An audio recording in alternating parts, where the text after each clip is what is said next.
बिस्मिल्लाहिर्रहमानिर्रहीम। अस्सलाम वालेकुम व्यूअर्स, आपको याद होगा कि 1999 में मुशर्रफ ने नवाज शरीफ को किक आउट कर दिया था।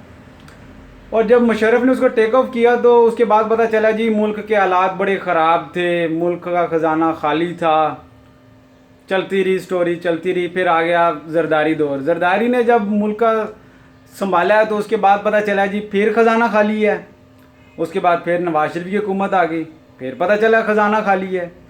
फिर इमरान खान की हुकूमत आ गई, फिर पता चला ख़जाना खाली है। और मैंने तो अपनी ज़िंदगी में जितनी भी हुकूमतें आते जाते देखी हैं, ख़जाना मैंने भरा हुआ कभी भी नहीं देखा। खाली है, खाली है, खाली है। ये ड्रामा ये हम कब तक देखते रहेंगे कि ख़जाना भर ही नहीं रहा, खाली है। ख़जाना सिर्फ भरता है इनकी अपनी ज़ात के लिए। हम आवाम के लिए हमेशा ख़जाना खाली ही रहा है। लेकिन अब ऐसा क्या कितना वक्त चलेगा, हम बर्दाश्त करते रहेंगे। लेकिन इसके लिए मैंने एक हल सोचा है कि अगर हम लोग आवाम सब एक पेज पर इकट्ठे हो जाएं, कोई पार्टी नहीं है, कोई पीपल्स पार्टी नहीं, कोई नून लीग नहीं, कोई पीपीए नहीं, कोई कुछ भी नहीं है। हम लोग सिर्फ एक पाकिस्तानी होके अपनी फ़ौज के साथ खड़े हों, अपनी आईएसआई के साथ खड़े हों। हमें किसी पार्टी के साथ कोई मुफाद नहीं है। हम लोग सिर्फ पाकिस्तान के बारे में सोचें और एक कानून पास करवाएं जिसमें यह होगा कि जौन सी पार्टी कर्ज़ा लेगी वही अदा करेगी अपने टाइम पीरियड के अंदर अंदर। और अगर इन केस वो पार्टी लोन जो है वो अपना वापस नहीं करती है तो वो इलेक्शन में इलेक्ट होएगी ही नहीं, उसको बैन कर देना चाहिए। इससे ये फ़ायदा होगा कि अगर नवाज शरीफ ने कर्ज़ा लिया है तो नवाज शरीफ ही कर्ज़ा अदा करेगा उसका, नहीं तो वो इलेक्शन नहीं लड़ सकता। जरदारी ने लिया है लोन, वो उसको वापस करेगा। अगर नहीं करता है तो वो नेक्स्ट इलेक्शन जो है वो नहीं लड़ सकता, उसको बैन कर देना चाहिए। अब जैसे इमरान खान कर्ज़ा ले रहा है, बेशक ख़जाना खाली है, मुल्क के फ़ायदे के लिए ले रहा है, जिसके लिए भी ले रहा है वो, अब इसकी हुकूमत जब एंड हो तो इमरान खान अपना कर्ज़ा जो लिया है इसने ये वापस करने का पाबंद होगा।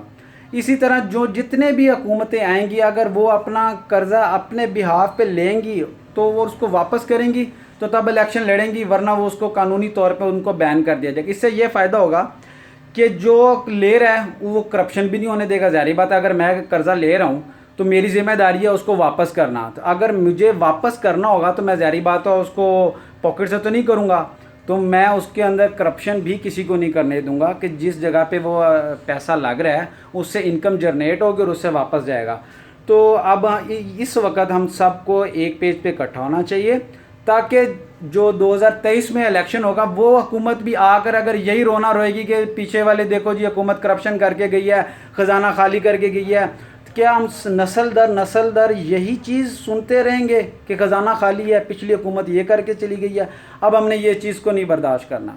अब इमरान खान साहब के साथ अपील करते हैं, इस मूवमेंट को हम आगे चलाते हैं कि असम्बली में बिल पास करवाया जाए कि जो भी हुकूमत कर्ज़ा लेगी वो अपनी ज़िम्मेदारी पे लेगी और ख़ुद ही उसको अपने टाइम पीरियड के अंदर ही उसको वापस करने की पाबंद होगी, वरना वो नेक्स्ट इलेक्शन नहीं लड़ेगी, वो बैन हो जाएगी। तो इससे करप्शन भी ख़त्म होगी और हम आवाम पे बर्डन नहीं पड़ेगा, टैक्स टैक्स टैक्स, कर्ज़ा उतारो, मुल्क संवारो। ये ठीक है, एक बार ये सूट होता है कि आवाम खड़ी हो जाए जी, मुल्क को बचाने के लिए खड़ी हो जाए। लेकिन और काम भी हैं भाई। अब ऐसे नहीं कि सारी ज़िंदगी हम हुकूमतों के कर्ज़े उतारते रहेंगे। एक बार सारे मिलकर इस मूवमेंट को चलाते हैं। जरदारी ने जो कर्ज़ा लिया है जरदारी उसका ज़िम्मेदार है, जरदारी नायब के पास है, पैसा निकलवाओ, वापस करो। नवाज शरीफ ने कर्ज़ा लिया है, नवाज शरीफ से निकलवाओ, वापस करो। इमरान खान कर्ज़ा ले रहा है, इमरान खान अपनी हुकूमत एंड होने तक जो इमरान खान ने कर्ज़ा लिया वो इमरान खान वापस करेगा। और 2023 में जो उनसी हुकूमत सिलेक्ट होगी हम उसके मुंह से बिल्कुल नहीं सुनना चाहते कि ख़जाना खाली था, ये पिछली हुकूमत ने ये कर दिया, वो कर दिया, फलाना। ये ड्रामा बस यहाँ तक ही था और यहाँ तक हम लोग बर्दाश्त कर रहे हैं। इसके बाद अब आवाम ने बर्दाश्त नहीं करना।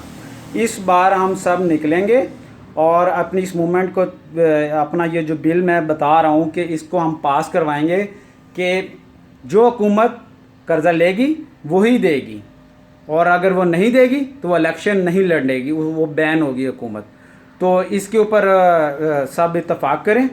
ये वीडियो जो है वो ज़्यादा से ज़्यादा शेयर करें ताकि किसी अथेंटिक बंदे तक ये पहुंच सके और ये आइडिया किसी को आ जाए ताकि अरे देखें, ये सबका मसला है, ये पाकिस्तान का मसला है, ये किसी पार्टी की मैं बात नहीं कर रहा, नून लीग, पीपल्स पार्टी, पीटीआई, ये मैं किसी के खिलाफ वीडियो नहीं बना रहा हूँ। मैं सिर्फ ये चाह रहा हूँ कि अब हमको पाकिस्तानी होकर सोचना पड़ेगा।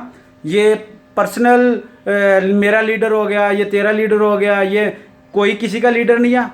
हमारा लीडर कायद-ए-आज़म था, पाकिस्तान है, पाक फ़ौज है, ISI है, ठीक है। ये हम लोगों ने पर्सनल नहीं किसी को भी लेना। ये हुकूमत जो भी है अपना कर्ज़े लेगी, वापस करेगी, और जो नवाज शरीफ और जरदारी हैं इन्होंने जो लिया है इनसे भी वापस करवाया जाए, ताकि हम लोग टैक्स फ्री हो जाएं, हमारे ऊपर कर्ज़े का कोई बर्डन ना हो, हम लोग अपने घर चलाएं, मुल्क चलाएं, या तो इनके अयाशियों के पैसे दें। एक बार ठीक है कौम इकट्ठी होगी, लेकिन बार बार ऐसा नहीं होता है। नेक्स्ट हुकूमत से हम लोगों ने ये बात बिल्कुल नहीं सुननी, ख़जाना खाली है, ख़जाना अब भरेंगे और उसकी रखवाली भी करेंगे इंशाल्लाह ताला। प्लीज़ शेयर कीजिएगा। Thank you.